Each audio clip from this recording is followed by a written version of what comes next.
Hello guys, ఈరోజు మనం కాకరకాయ ఫ్రై చేసుకోబోతున్నాం. ఇదైతే చాలా ఈజీగా ఉంటుంది మరియు టేస్టీగా కూడా ఉంటుంది. ముందుగా కాకరకాయలన్నీ క్లీన్ చేసుకోవాలి. ఇది చాలా హెల్తీ.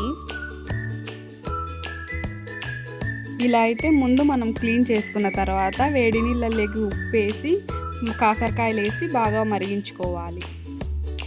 కాకరకాయలన్నీ ఇలా బాగా మరిగించుకున్న తర్వాత పక్కన పెట్టేసుకోవాలి. ఇలా ముట్టుకుంటే మెత్తగా అయ్యేంత వరకు మనం బాగా ఉడకబెట్టి పక్కన పెట్టేసుకోవాలి కాకరకాయలన్నీ. ఇప్పుడైతే తర్వాతకి ప్రాసెస్ అంతా చూసేద్దాం. ఫస్ట్ ఇలా ప్యాన్ పెట్టుకోవాలి. ప్యాన్లో ఆయిల్, ఆవాలు, జీలకర్ర, కరివేపాకు ఇవన్నీ వేసి బాగా మగ్గాలి. మగ్గిన కొంతసేపుకి మరి ఆనియన్స్ వేసుకొని ఆనియన్స్ కాస్త బ్రౌన్ అయ్యే వరకు మగ్గించుకోవాలి. మనం ఎప్పుడైతే ఆనియన్స్ వేసుకుంటామో అప్పటి నుంచి మధ్య మధ్యలో బాగా కలుపుకోవాలి, లేదంటే ఆనియన్స్ అన్నీ మాడిపోతాయి.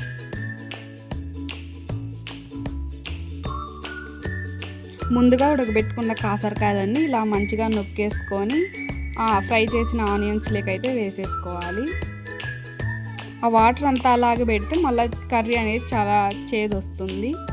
ఈ ప్రాసెస్ ఏదైతే ఉంటుందో అదంతా మొత్తం లో ఫ్లేమ్లో కానీ మీడియం ఫ్లేమ్లో కానీ చేసుకోవాలి, లేదంటే ఫ్రై మొత్తం మాడిపోతుంది. కాకరకాయలన్నీ వేసినాక బాగా కలుపుకోవాలి. ఇలా కలుపుకుంటేనే మనకి బాగా ఫ్రై అనేది బాగుంటుంది, టేస్టీ కూడా చాలా బాగుంటుంది.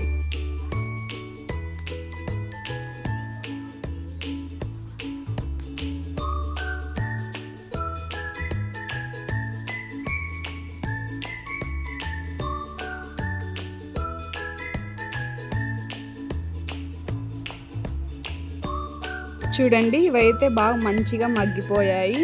ఇప్పుడు దీంట్లోకి మన ఆంధ్ర స్పెషల్ అయిన పల్లీల పొడి కూడా వేసుకోవాలి. ఈ పల్లి పొడి వేసుకొని బాగా కలపాలి. ఫ్రై మొత్తము వేసుకున్న 2 మినిట్స్కి మన స్టవ్ అనేది ఆఫ్ చేసుకొని బాగా కలుపుకోవాలి 2-3 సార్లు.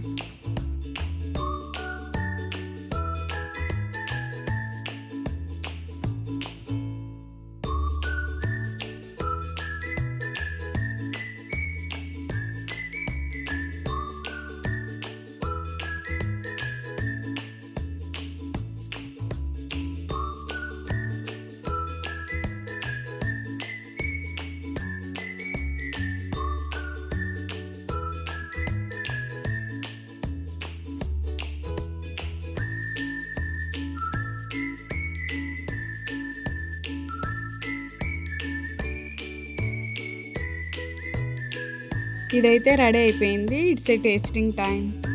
ఈ ఫ్రైని మనం రైస్ లెగ్ కానీ, రోటీ లెగ్ కానీ, లేదా చపాతీ లెగ్ కానీ ఎలాగైనా తినచ్చు. చాలా టేస్టీగా ఉంటుంది మరియు హెల్తీగా ఉంటుంది. Thanks for watching guys. మీరు కూడా ట్రై చేయండి. మీకు ఈ వీడియో నచ్చినట్లయితే please like, share and subscribe.